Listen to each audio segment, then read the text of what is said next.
Epic Games qui s'investit dans le développement des métaverses, la Russie qui avance sur l'utilisation des cryptos, Changpeng Zhao qui lance un conseil mondial pour le Web3, Luna Classic qui explose grâce à Binance, ou encore Apple qui se met au NFT.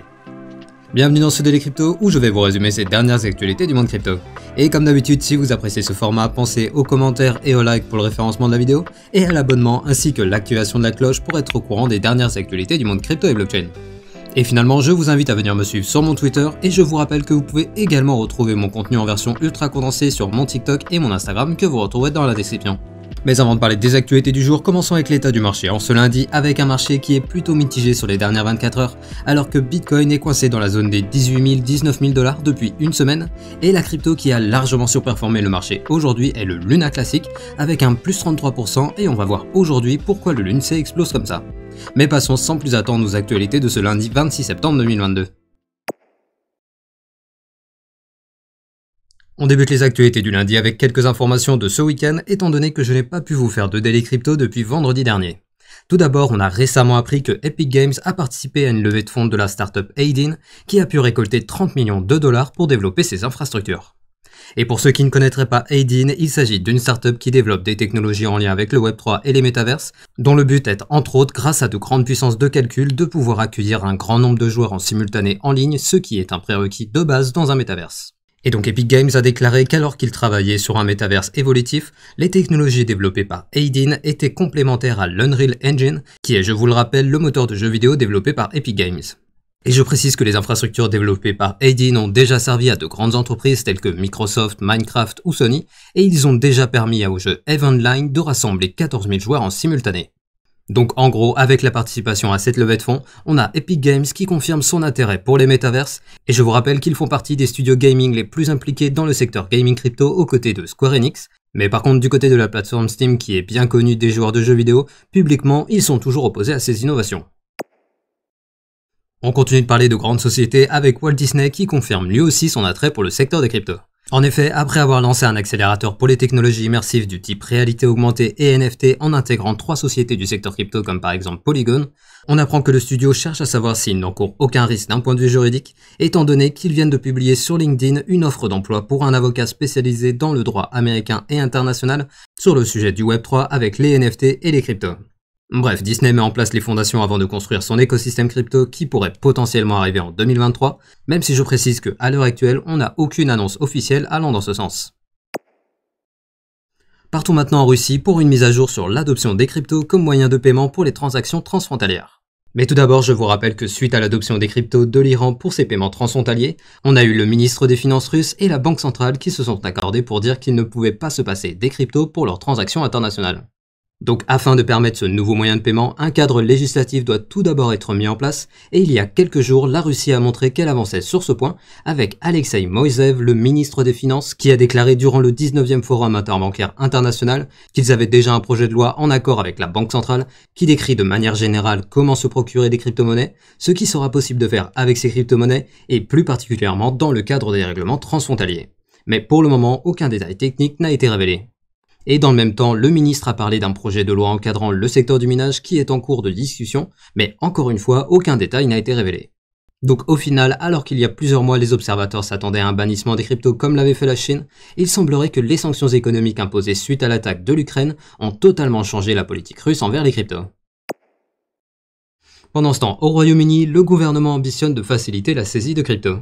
En effet, dans le cadre d'un projet de loi pour lutter contre le blanchiment d'argent de façon générale, le gouvernement estime qu'étant donné l'utilisation significative des cryptos dans les activités frauduleuses, il souhaite donner plus de liberté à des agences telles que la National Crime Agency pour geler et récupérer plus facilement des actifs digitaux, ce qui permettra de moderniser la législation pour permettre aux agences de suivre le rythme de l'évolution des nouvelles technologies. À savoir que le pays n'a pas attendu ce projet de loi pour être déjà très efficace dans la saisie d'actifs numériques, car le gouvernement a annoncé que sur l'année 2021, il y a eu une forte augmentation de la saisie des crypto-monnaies. Et je précise que la nouvelle première ministre du gouvernement, Liz Truss, est reconnue comme étant pro-crypto étant donné qu'elle a fait des déclarations dans le sens de l'ouverture à cette nouvelle industrie pour que l'Angleterre devienne un hub crypto. Et bien que la lutte contre le blanchiment d'argent soit nécessaire, pour le moment on reste sur un gouvernement qui se concentre sur une infime partie de l'utilisation des crypto-monnaies et n'a toujours pas fait d'annonce allant dans le sens de l'adoption des actifs digitaux. D'ailleurs, en parlant d'adoption, on a Binance qui continue d'agir pour l'adoption des cryptos dans le monde. En effet, alors que l'entreprise s'investit partout sur le globe pour pousser l'adoption, comme par exemple en Amérique latine, en Afrique du Sud ou encore en Corée du Sud,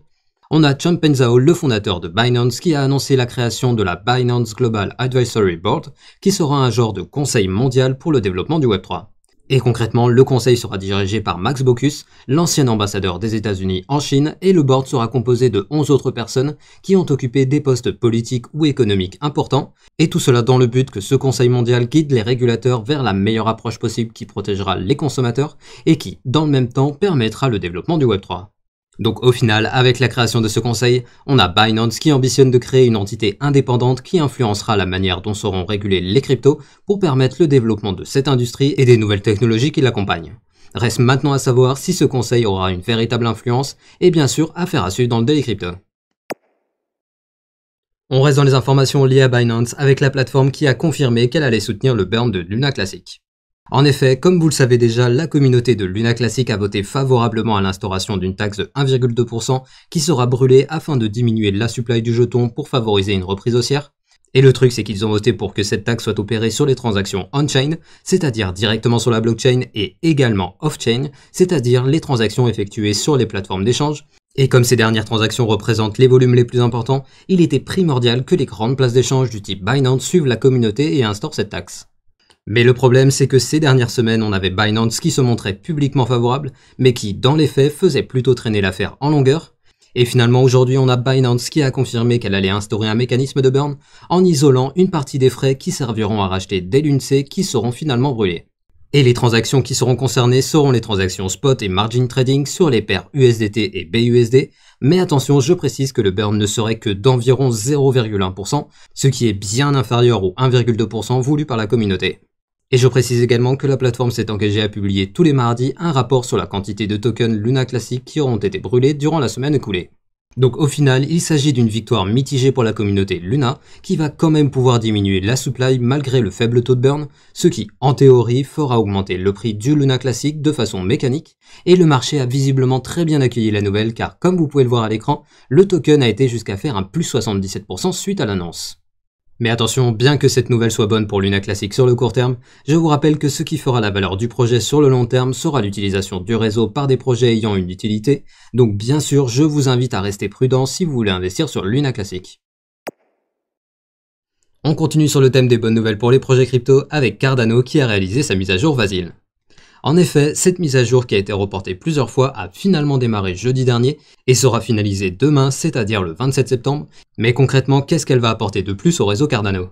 Eh bien, en gros, l'intérêt de cette mise à jour est de pouvoir écrire des smart contracts avec moins de code, et donc plus de smart contracts pourront être intégrés dans chaque bloc, ce qui aura pour effet d'augmenter la rapidité du réseau et réduire les frais de transaction. À savoir que le but est ici de rendre le réseau plus performant pour attirer plus de développeurs et ainsi développer l'écosystème de Cardano. Donc il n'y a plus qu'à attendre et voir si cette mise à jour rendra effectivement Cardano plus attractif dans les semaines et mois à venir. Sans transition, on a Apple qui se lance dans les NFT et visiblement un petit détail fait que la nouvelle ne passe pas très bien auprès de la communauté NFT.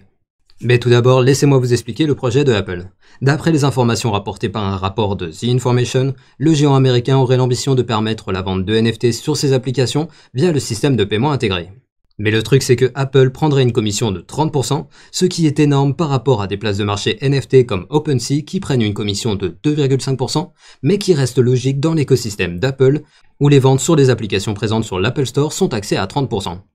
Et je précise que dans cette histoire, tout ce que fait Apple, c'est autoriser et même forcer les applications à vendre leurs NFT via leur système de paiement intégré, pour ainsi prendre leur commission et les applications qui ne payeront pas cette taxe se verront supprimées de l'App Store. Et donc suite à ces révélations, on a certains acteurs comme le PDG de Epic Games qui estiment que cette décision va tuer les entreprises d'applications NFT, étant donné que ces frais sont trop élevés pour rendre viable la vente de NFT. Et il faut également savoir que les ventes de NFT via le système de paiement d'Apple ne pourront être réalisées que en dollars ou en monnaie fiat, étant donné que pour le moment l'application n'autorise toujours pas les paiements avec des cryptos en raison de leur volatilité. Bref, en gros, si une application présente sur l'App Store souhaite vendre des NFT, elle devra reverser 30% à Apple, et vu le tollé que cela a provoqué sur les réseaux sociaux, attendons maintenant de voir si Apple reviendra sur cette décision qui a le potentiel de faire fuir une partie du marché NFT en dehors de l'écosystème d'Apple. On finit les actualités du lundi avec le flash du jour. Tout d'abord, on a Coinbase qui est poursuivi en justice par la société Veritasum pour contrefaçon de brevets sur sa technologie de transfert de crypto utilisée sur plusieurs applications de Coinbase, et je précise que la société réclame la modique somme de 350 millions de dollars. Ensuite, alors que Do Kwon serait déjà parti de Singapour et que les autorités ne savent pas où il se trouve, on a Interpol qui a émis une notice rouge à l'encontre du fondateur de Terra, à savoir qu'une notice rouge est un signalement fait par Interpol qui demande aux autorités dans le monde entier de localiser et interpeller la personne concernée dans le but d'obtenir son extradition. Bref, Do Kwon, qui est à l'origine de l'anéantissement de 40 milliards de dollars, est définitivement dans la merde. Et finalement, comme vous pouvez le voir à l'écran, à Dubaï, on a Binance qui a célébré l'acquisition de leur licence à Dubaï au début de l'année avec un énorme show visuel sur le Burj Khalifa. Et ainsi se termine le Daily Crypto du lundi. Je vous invite à venir me suivre sur mon Twitter que vous trouverez dans la description, et je vous rappelle que vous pouvez également retrouver mon contenu en version ultra condensée sur mon TikTok et mon Instagram que vous retrouverez également dans la description.